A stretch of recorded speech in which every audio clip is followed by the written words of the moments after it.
It's a new year and a new chance for you to make a fresh start with your compliance. For the next 31 days on the FCPA Compliance Report, we're going to be bringing you a daily tip, strategy, or idea that you can use to improve your program. Here's your host, Tom Fox, the Compliance Evangelist. Day 31, Levels of Due Diligence. Due diligence is generally recognized in three levels, levels 1, 2, and 3. Each level is appropriate for a different level of corruption risk. The key is to develop a mechanism to determine the appropriate level of due diligence, then implement that going forward. The 2019 guidance stated a well-designed compliance program should apply risk-based due diligence to its third-party relationships. Although the degree of appropriate due diligence may vary based on the size and nature of the company or transaction, prosecutors should assess to the extent to which the company has an understanding of the qualifications of its third-party partners, including agents, consultants, distributors that are commonly used to conceal misconduct. As such, payments to bribes to foreign officials in international transactions. Prosecutors should also assess whether the company knows its third-party partners' reputations and relationships with any, if any, with foreign officials. Finally, prosecutors should further assess whether the company has engaged in ongoing monitoring of third-party relationships, be it through updated due diligence, training audits, or annual compliance certifications. The question becomes, how do you use this information you obtain in the business justification and questionnaire to determine an appropriate level of due diligence for the next step in the 5-step process of third-party management? A 3-step approach of varying levels of due diligence is the appropriate analysis to take forward. A 3-step approach was discussed in Opinion Release 1002 by the Department of Justice. The opinion release sets out a clear break which every compliance practitioner should use in considering appropriate levels of due diligence to engage your third-party risk management process, or when the level of due diligence required on a potential business partner. A very good description of the 3 levels of due diligence was presented by Candace Tao, founder and CEO of Infratal Worldwide. She stated, Level 1. The first level of due diligence typically consists of checking names and companies through one of several global watch lists comprised of AML, anti-bribery, sanctions lists, coupled with other financial corruption and criminal databases. These global lists create a useful first-party screening tool or first-level screening tool to detect potential red flags for corrupt activity. It is also a very inexpensive step in compliance from an investigative viewpoint. This basic level 1 is extremely important for companies to complement their compliance policies and procedures, demonstrating a broad intent to actively comply with international regulatory requirements. Level 2. Level 2 encompasses supplementing the global watch list with a deeper screening of international media, typically major newspapers and periodicals from all countries, plus detailed internet searches.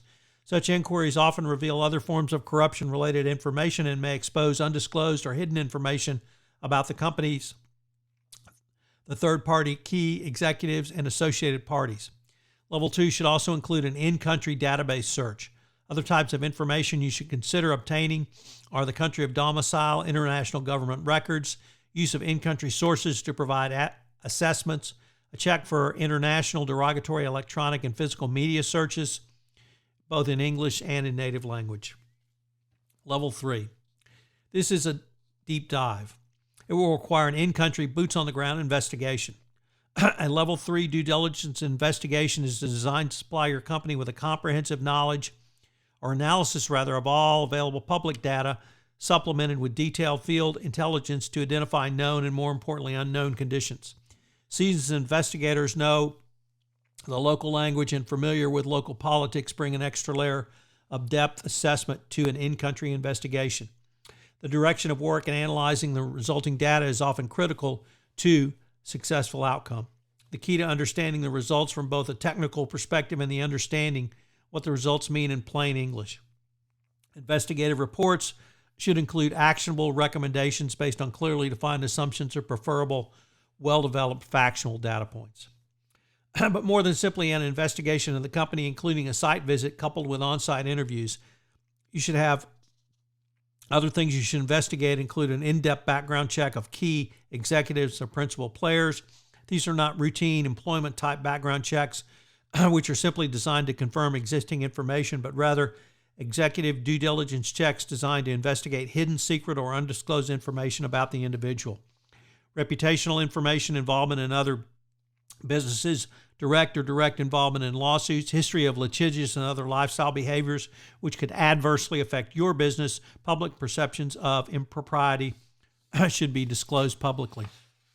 Further, you may need to engage a foreign law firm to investigate the third party in its home country to determine their compliance with the home country's laws, licensing requirements, and regulations. Lastly, and most importantly, you should use a level 3 due diligence to look at the proposed third party in the eye and get a firm idea of his or her cooperation and attitude towards compliance, as one of the most important inquiries is not legal, but based on the response and the cooperation of the third parties. More than simply trying to determine if the third party objected to any portion of the due diligence process or if they object to the scope, coverage, or purpose of the FCPA, you can use a level 3 to determine if the third party is willing to stand up with you under the FCPA and whether you are willing to partner with this third party. There are many different approaches to the specifics of due diligence. By laying out some of the approaches, you can craft relevant portions into your compliance program. The level 1, 2, and 3 trichotomy appears to have the greatest favor and one you should be able to implement in a straightforward manner. But the key is you must assess your company's risk, then manage that risk. If you need to perform additional due diligence to answer questions or clear red flags to do so, you can. And do not forget, document all your due diligence. So what are today's 3 key takeaways? Number 1, all level 1 due diligence should only be used where there is a low risk of corruption. Number 2, a level 2 due diligence is sufficient in a high-risk jurisdiction if there are no red flags which have popped up in level 1 and need to be cleared. And number 3, a level 3 due diligence is a deep dive, boots on the ground investigation, which will require time, effort, and most importantly, money, as you will have to bring in outside experts and hire local assets to do a full and thorough investigation to fully protect your organization. Today's offering concludes my series of 31 Days to a More Effective Compliance Program. The response to this series has been, frankly, overwhelming, as the numbers of people who have downloaded my podcast and taken looks on the information I posted has really dramatically gone up this month. It made me realize there's really a thirst for the nuts and bolts practical knowledge of how you design, create, and implement a best practices compliance program. So I've decided to continue this series throughout 2020, and I hope you'll join me again next month, where I'm going to take up another topic in best practices compliance program. Now, I'm not going to do it every day. That borders on a level of insanity if I tried to do 365 days of compliance. But I'm going to do one every business day.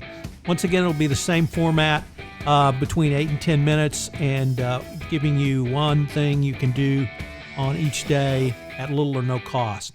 And of course, we'll have 3 key takeaways from each day. So I hope you will continue to listen in. We're going to keep this podcast series on 31 Days to a More Effective Compliance Program on iTunes, because we have the iTunes channel set up. So you can binge listen to them if you want to go through, or you can listen to them one day at a time. It's something that I'm committed to bringing to the compliance community, and I know it will be helpful and useful for us to explore all of these topics together.